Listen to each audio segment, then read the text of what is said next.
Hello, students and my dear friends. I am Neha Meglani. I have started a new YouTube channel, and the channel name is Neha Communication and Management Adda. In this channel, we are going to cover the various topics related to commerce and management. Before starting the channel and before starting the topic, firstly I want to say that if you like the channel, then please subscribe and share my channel. And in this channel, firstly, I am going to cover the topic of managerial economics, in which I am going to cover the both micro as well as macroeconomic concepts. So let's start the topic. We are going to start a topic related to managerial economics. Before starting the topic, firstly, we have to know what is managerial economics. Managerial economics basically is a combination of the two words, that is the managerial and economics. It means managerial economics has two attributes. First is managerial. Managerial means management. It has all the functions relating to management like planning, organizing, staffing, directing, and controlling. And it also contains the parts of economics also. Basically, economics is related with the earning and spending of the money. So, before taking a good decision in organization, every management will consider the managerial economics so that better and good decision should be taken for my business. So, let's start the topic. Firstly, we have to know what is economics. Like मैंने जैसे पहले ही आपको बताया हुआ है कि economics क्या है. Economics means a study which is related with earning and spending of money. Economics का मतलब क्या होता है? जिसका कंसर्न सिर्फ किसके साथ होता है? मनी के साथ, कि मनी को अर्न कैसे करना है और उसको स्पेंड हमने कहाँ किस किस जगह पे करना है. So, economics is only related with the what is the earning of money and how we are going to spend that money. So successful handling of the business activities को, जो हमारे सक्सेसफुल हैंडलिंग है business की, उन activities को करने के लिए बहुत सारे हम रूल्स लॉज इकोनॉमिक्स के हम यूज़ करते हैं ताकि हम एक अच्छा प्रॉपर वे से डिसीजन ले सके कि हमारी मनी जो है वो एक अच्छी जगह से हम अर्न कर रहे हैं और अच्छी जगह पे उसको हम स्पेंड कर रहे हैं. So this is economics. Now come to the managerial economics. Managerial economics is a branch of economics, deals with the application of economic concepts, theories, tools, methodologies to solve practical problem in a business. Managerial economics क्या होता है? एक economic branch होती है जिसमें हम बहुत सारी इकोनॉमिक थियोरीज को, इकोनॉमिक टूल्स को, इकोनॉमिक मेथडोलॉजीज को यूज़ करते हैं. किस चीज़ के लिए? एक बिजनेस में आने वाली कोई प्रैक्टिकल प्रॉब्लम को, ताकि हमारा जो बिजनेस है वो अच्छे तरीके से हम रन कर सके. बिजनेस हम क्यों करते हैं? बिजनेस हम इसलिए करते हैं कि ताकि हमें वहाँ से एक अच्छी अर्निंग हो सके. अच्छी अर्निंग करने के लिए हमें हर एक चीज़ के बारे में नॉलेज होनी चाहिए. हर एक इकोनॉमिक कॉन्सेप्ट्स, इकोनॉमिक थियोरीज और इकोनॉमिक लॉस के बारे में नॉलेज होनी चाहिए ताकि हमें ये चीज़ पता हो कि हम कैसे मनी को अर्न कर रहे हैं और कैसे उसको स्पेंड करेंगे. अगर इन चीज़ों की हमें नॉलेज नहीं होगी तो हमें नहीं पता है कि हमने अपने बिजनेस को कैसे प्रॉफिट वेंचर में कन्वर्ट करना है, आगे की प्लानिंग हम कैसे करेंगे. सो ये सारी चीज़ें जो हमारी डिसीजन मेकिंग, हमारी फर्दर प्लानिंग्स जो होती है वो किस पे डिपेंड करती है? मैनेजरियल इकोनॉमिक्स के ऊपर.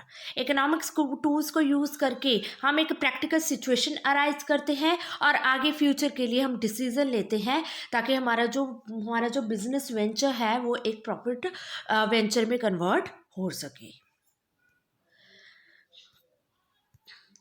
जो मैनेजरियल इकोनॉमिक्स होती है वो ज़्यादातर माइक्रो इकोनॉमिक कॉन्सेप्ट्स को यूज़ करके चलती है. सो माइक्रो क्या है, मैक्रो क्या है? देखो, economics is totally related with various concepts of economy, like it's contain microeconomy, it contain macroeconomy, it contain Indian economy, it also contain international economies. but managerial economics क्या है? Managerial economics जो है वो basically micro economic concepts को use करके चलती है और कुछ हद तक मैक्रो इकोनॉमिक्स को कॉन्सेप्ट्स को इंक्लूड करती है. तो माइक्रो क्या है, मैक्रो क्या है? We have to get a knowledge about this thing also. So what is micro economy and what is macro economy? सबसे पहले हम डिस्कस करेंगे what is micro economic. Micro economy क्या है? ये एक ग्रीक वर्ड से बना हुआ है जिसका मतलब क्या होता है? माइक्रोस. माइक्रोस का मतलब क्या होता है? स्मॉल. माइक्रोस का मतलब क्या है कि हम स्मॉल यूनिट ऑफ फर्म या फिर इंडिविजुअल फर्म या फिर एक हाउस होल्ड की इकोनॉमी के बारे में जब हम डिस्कस करते हैं, जैसे फॉर एग्जांपल हम किसी टिस्को कंपनी के बारे में स्टडी कर रहे हैं, ठीक है, या फिर हम किसी हल्दीराम कंपनी के बारे में हम डिस्कस कर रहे हैं. हम पूरी इंडस्ट्री को कवर नहीं करते हैं इसमें हम सिंपल एक सिंगल इंडिविजुअल फर्म के कंसीडर करके चलते हैं, उसकी इकोनॉमी के बारे में डिस्कशन करते हैं. नेक्स्ट, मैक्रो क्या होता है? मैक्रो जो है वो भी ग्रीक वर्ड से बना है, जो वर्ड है मैक्रोस, जिसका मतलब क्या होता है? लार्ज. जो मैक्रो इकोनॉमी स्टडी होती है वो पूरी इकोनॉमी को एज ए होल कंसीडर करके चलती है. जैसे फॉर एग्जांपल इसमें हम स्टडी करते हैं इन अनएम्प्लॉयमेंट कंट्री में कैसे चल रही है, इन्फ्लेशन रेट कंट्री में कैसा चल रहा है, पर कैपिटा इनकम कैसी है, नेशनल इनकम कैसी है कंपनी वहाँ की, मॉनेटरी पॉलिसी कैसे चल रही है. सो ऑल अदर कॉन्सेप्ट्स जो पूरे इन कंट्री या पूरे वर्ल्ड के बारे में डिस्कशन में लेके आते हैं उसको हम बोलते हैं macro economy. So micro means small and macro means large. Micro consider only the individual firm and macro economy consider the economy as a whole. Aggregate output, aggregate price level, इन सभी चीज़ों को कंसिडर करके चलती है. सो हमारे जो managerial economics होती है वो इन दोनों कॉन्सेप्ट्स को लेके चलती है, micro as well as macro. But basically it related with the only concept related to only micro economy. It also contains some portions of macroeconomies, but only consider microeconomy concepts only. Now come to the definition of managerial economics. I have taken the definition of Spencer and Sigelman. Managerial economy may be defined as an integration of economic theory. Integration means combination of economic theory and business practices. Economic theory को भी लेके चलेगा और plus business practices को भी consider करके हम चलेंगे और इन दोनों के इंटीग्रेशन को हम फॉलो करके चलते हैं ताकि हम एक प्रॉपर वे से डिसीजन ले सके, एक हम फॉरवर्ड प्लानिंग कर सके मैनेजमेंट के लिए. फॉरवर्ड प्लानिंग क्या मतलब? फ्यूचर प्लानिंग कर सके मैनेजमेंट के लिए जो कि हमारे एक बेटर वे में कंसीडर हो. ठीक है. सो मैनेजरियल इकोनॉमी क्या है? According to this definition it is a combination of the two concepts. First is economic theory, second one is business practices. ठीक है. So that management should take a better decision for the future planning. ठीक है. सो इन चीज़ों में हम क्या चीज़ें consider करते चलते हैं? सबसे पहले हम चीज़ें लेके चलते हैं डिसीजन मेकिंग, एक हमारा गुड एंड हेल्दी डिसीजन लिया जा सके इसके थ्रू. सेकेंड, अच्छी प्लानिंग हम कर सके, हमारे all the factors of production जो होते हैं तो उनको हम अच्छे से यूज़ करके हम आगे फ्यूचर के लिए प्लान कर सके और आगे फ्यूचर के लिए एक राइट डिसीजन फॉर्म कर सके ताकि हमारी अनसर्टेनिटी की कंडीशन हमारी इकोनॉमी में, फॉर्म की इकोनॉमी में ना आ सके. ठीक है. So this is all about the managerial economics definition. Now come to the features of managerial economics. First one feature is the microeconomy in nature. जैसे मैंने आपको पहले ही बताया हुआ है, जो मैनेजरियल इकोनॉमिक होती है वो बेसिकली किन कॉन्सेप्ट्स को लेके चलती है? माइक्रो इकोनॉमी के कॉन्सेप्ट्स को लेके चलती है. ठीक है. बट समवट कुछ पोर्शन तो हम लेके चलते ही हैं, but basically we consider the only micro economic concept. ठीक है. जैसे क्योंकि हमने डिसीजन किसके लिए लेना है? मैनेजमेंट ने डिसीजन किसके लिए लेना है? एक अपनी फर्म के लिए लेना है ना, पूरी कंट्री के लिए नहीं लेना है, पूरी इंडस्ट्री के लिए नहीं लेना है. तो इसलिए हम इसमें किन चीज़ों को कंसीडर करके चलते हैं? ओनली माइक्रो इकोनॉमिक कॉन्सेप्ट्स को. नेक्स्ट फीचर आ जाता है इसका थियोरी ऑफ फर्म और इकोनॉमी ऑफ फर्म. ठीक है. So it consider the firms theory को भी लेके चलता है, इकोनॉमिक थियोरीज को भी लेके चलता है ताकि एक बेटर डिसीजन फ्यूचर के लिए लिया जा सके। Next, importance of macro economics too. जो मैनेजरियल इकोनॉमिक्स है, ऐसा नहीं है कि वो मैक्रो इकोनॉमिक्स के कॉन्सेप्ट्स को नहीं लेके चलते हैं।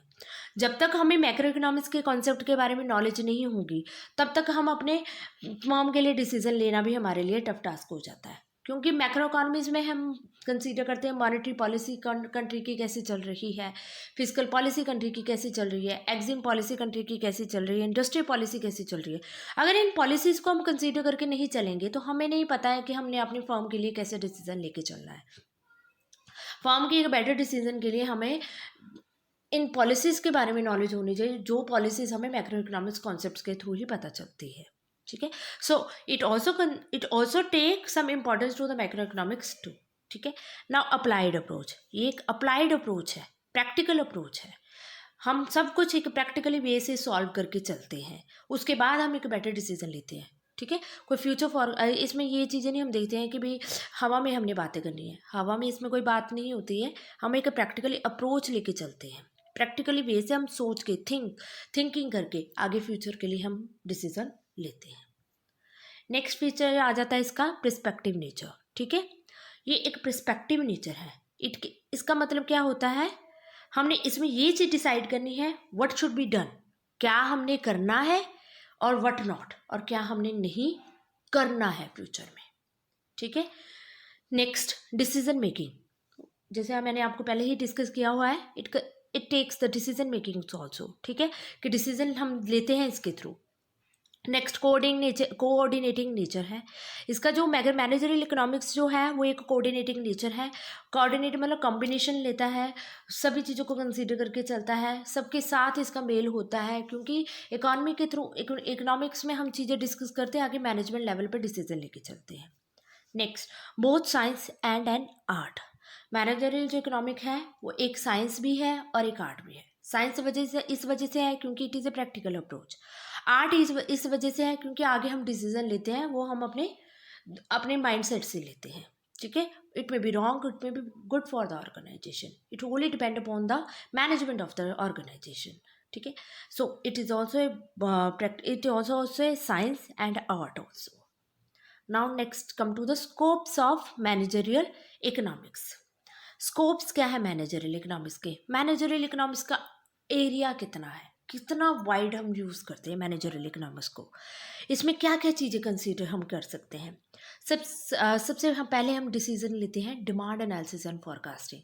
हम डिमांड फ्यूचर फॉरकास्ट करते हैं, डिमांड के बारे में कि हमारी आगे फ्यूचर में डिमांड कैसे होगी, कैसा हमारा ट्रेंड चलेगा, कैसी हमारी डिमांडिंग होगी हमारे प्रोडक्ट की।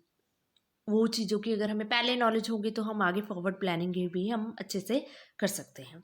नेक्स्ट स्कोप आ जाता है इसमें प्रोडक्शन हम देखते हैं। नेक्स्ट कॉस्ट, कितनी कॉस्ट लगेगी हमारे प्रोडक्ट से रिलेटेड, उस चीज़ को हम डिसाइड करके चलते हैं। नेक्स्ट प्राइसिंग पॉलिसी, कैसी प्राइस होनी चाहिए हमारे प्रोडक्ट की प्राइस कैसे होनी चाहिए। प्राइस ऐसी होनी चाहिए जो फर्म को एक प्रॉफिट वेंचर में कन्वर्ट कर सके। ऐसी प्राइस नहीं होनी चाहिए कि हमें सिर्फ एक कॉस्ट ही बढ़ती रहे और हम प्रॉफिट अर्न ना कर पाए। ये सारी चीज़ जो है हम डिस्कस किस में करेंगे, मैनेजरियल इकोनॉमिक्स में ही। नेक्स्ट स्कोप आ जाता है इसका प्रॉफिट मैनेजमेंट, कि हम इसमें ये डिसाइड करते हैं कि कितना प्रॉफिट हमें आएगा, कैसा प्रॉफिट हमें मिलेगा, कितना मेजरमेंट, हम किससे प्रॉफिट को मेजर करेंगे, कैसे हम प्रॉफिट को कंट्रोल करेंगे। नेक्स्ट कैपिटल मैनेजमेंट, कैपिटल कहाँ से हमने लेनी है। कैपिटल को जो कैपिटल है वो हम बहुत सारे तरीक़ों से जनरेट करते हैं। अपनी खुद की अर्निंग को भी यूज़ करते हैं, मार्केट से हम लोन लेते हैं, कुछ शेयर्स हम इशू करते हैं। सो बहुत सारे वेज होते हैं। तो कैसे हमने कैपिटल मैनेजमेंट करनी है कि हम कितना पैसा कहाँ और कैसे कितना कहाँ पे लगाना है। नेक्स्ट है डिसीजन थियोरी। इसमें हम डिसीजन तो लेते ही हैं कि अनसर्टेन सिचुएशन में हमारा डिसीजन कैसा होना चाहिए ताकि उस चीज़ को हम ओवरकम कर सकें। सो this is all about the managerial economics. Thank you so much everyone.